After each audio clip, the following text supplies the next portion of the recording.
Now, to kind of go back to high school, you played football in high school. I did. You brought that up, and then you ended up playing at the college level, correct? I did. Yeah.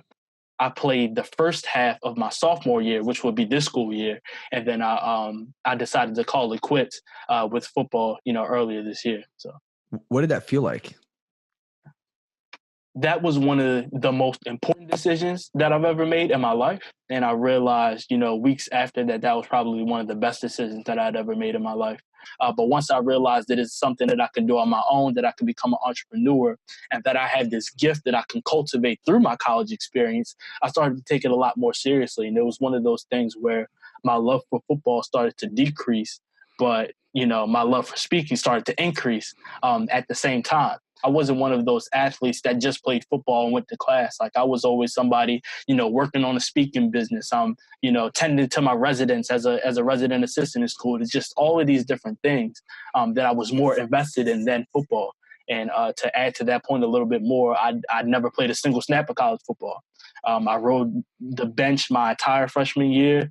The whole first half of my sophomore year, I had 2 seniors in front of me, so I never got any playing time. No special teams, no defensive snaps. I can say that I was on a college football team, but I never played a snap of college football, and it's something that I think about all the time. But that's also something that I can add to my story. I was the first one in the gym, last one to leave. I was one of the hardest working guys on the team, and I can honestly say that. And you could talk to anybody on campus; they can attest to this. But once I made that decision to really make that sacrifice and say, okay, speaking is the gift that I was given, and God has exposed that to me at a young age. And this is something that I can do for the rest of my life, whereas football is something that I'm going to be doing for probably the next 2.5 years of my life. So I looked at it as, once I focus on speaking, the impact that I can have on people through the gift that I was given is greater than anything that I could do on the football field. So that's when my maturity kicked in, and I had to make that honest decision and say, I'm going to focus on speaking. I'm going to focus on my gift and, of course, my education, because I'm still in college. Whereas, with football, I can kind of let that go to focus on what I was meant to focus on. One of the things that I love that you said was that your God-given gift, it wasn't just, oh, hey, I'm good at this. You stated that God has given you something, and if God gives you something, you might as well open it up. If he gives you a gift, you got to open it up, and you need to explore it and appreciate it and use it. The best gifts at Christmas morning are the ones that you use for the next 100 days. This is a gift of who you are and of life. And by using these gifts, we become the person that we've always been. And something that I'm on a big kick on right now is that we have all the answers within us. We have all the talent, all the skills, all the gifts. And when we start tapping into those God-given gifts and recognizing there's a fight to fight, there is a part of our lives that we need to dive into, then we're going to be that light. But it came to a point where it wasn't even about me anymore.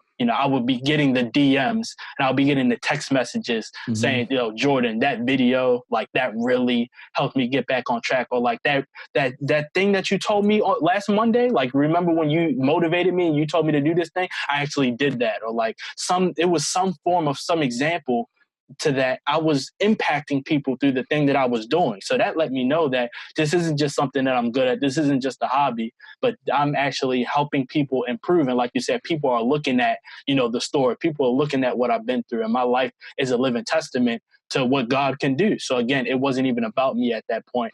I started to look at it and say, okay, this is my gift. And like you said, the best gifts that you have are the ones that you actually use. So what type of sacrifices you gave up to do what you do now? And I had to give up football because not only was I just not enjoying it, it was just definitely time for me to leave the game, but it was the time commitment. There was no way that I would be able to have these, opportunities to speak and to build my speaking brand if I was going to, 2-a-days practices and going to meetings and then still trying to stay on the dean's list. I have a job at Target, so I was working part-time. I was a resident assistant. I was just bogged down with stuff. And they were all good things, but you can only do but so much and then be great at everything too. So I had to give up the game of football, which was that was probably one of the hardest decisions that I ever made in order to really focus on what my gift was. So that was probably the biggest sacrifice that I made. So for someone that's in high school, would you like, and they like trying to start a brand, Yeah. like, would you get like advice to give up football if they doesn't have the time management to do both? If they don't have the time management to do both. If they could do both, more power to them. Because when I started speaking, like I said, I started getting opportunities to speak in high school, and it didn't interfere at that time. But once, I built a website, so I had to manage that. I got a videographer, so now I need to like edit videos and stuff. Like it started to grow more and more. And there comes a point where you have to, leave what you're doing now in order to, pursue the thing that you're trying to chase, in the future. So, if they're able to do both, then more power to them. But if one interferes with the other, you have to make the sacrifice. And like, I know a few people that, who major in business and who want to start their own business, but football is more important to them. So they know that after, the 3 or 4 years that they play football in college, they're done with football. So they're like taking advantage of the opportunity that they have to play football now and then chasing it, which I respect that decision too. It's just all about what you want. Like I said, it was already time for me to leave the game because I was tired of it. My body was beat up and like I wanted to focus on this more than football. So it shouldn't be something where you're like, I'm dreading this decision, I don't want to quit. It should happen naturally like, yo, I'm going to quit this so I can be excited about the other thing that I'm doing. So.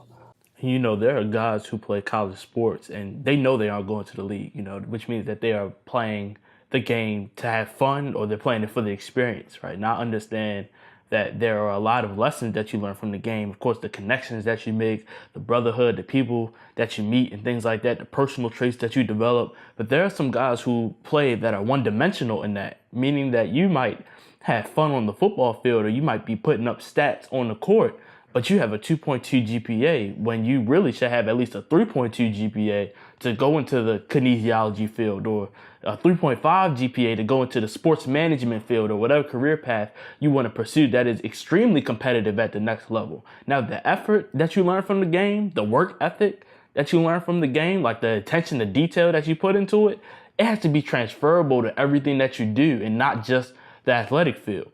Now, you have to keep in mind that the underemployment rate for college graduates today is about 44%, which means that there's pretty much a 50-50 chance that when you graduate college, you're going to land a job that is actually in the field that you're getting your degree in or that is associated with your degree. So if you're a student with a 3.5 GPA and the 3.5 GPA student has a 50% chance to get a job out of college in their career field, just think about the odds of a collegiate athlete who graduates with a 2.5 GPA, has no work experience because they played 4 years of that sport, so they didn't have time to work, and they don't have the valuable internship experience. They haven't talked to any professors about their experiences. They have no experiential learning outside of the classroom and outside of the athletic field, and they graduated with a 2.5 GPA.